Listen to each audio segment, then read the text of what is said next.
With Georgia being known as the peach state, it has quite a reputation to live up to.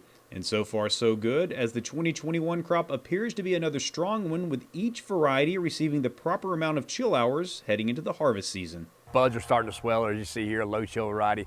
We're starting to see flowers pop out, so that's a good sign. That means we had enough cold weather for the winter. But we never quit holding our breath till after about the end of March. Everything we've got here in Middle Georgia should have what they need. And as you move farther north, I looked at some stuff up in Griffin. Griffin was around 1,100 hours. So anybody that's north of us, we got a few growers that are a little bit north, and all those guys with the higher chill varieties, everybody should have got satisfactory chill if they planted the proper varieties for the area. That doesn't mean there wasn't a good amount of hand-wringing earlier this year, as a mild winter had things well behind schedule. However, with the recent cold spell, growers are now breathing much easier. At one point, into January, we were 100 hours behind last year, and then it was looking kind of bleak.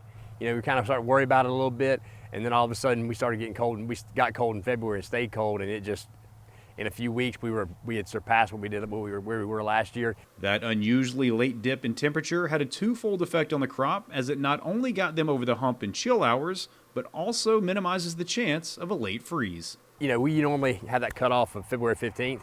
Then after February 15th, it stayed cold. So you pretty much think, okay, we're not really accumulating chill maybe in some of these varieties, but we're at least not accumulating heat.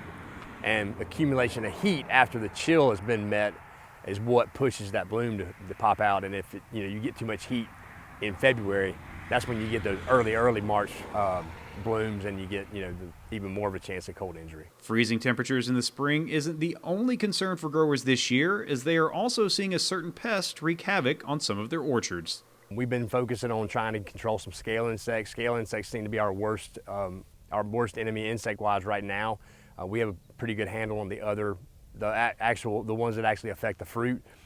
Scale have really took a toll on a lot of these trees.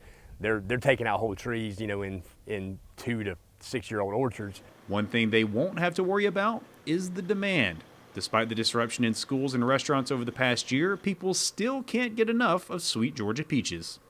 Last year was good, with us having a perishable crop, and not relying on food service. I don't think anybody saw drops in sales. It's not something we can store. It's not something that relies on a school system. It's not something that relies on restaurants. Those type of avenues are just bonuses. Reporting from Peach County, I'm Damon Jones for the Farm Monitor.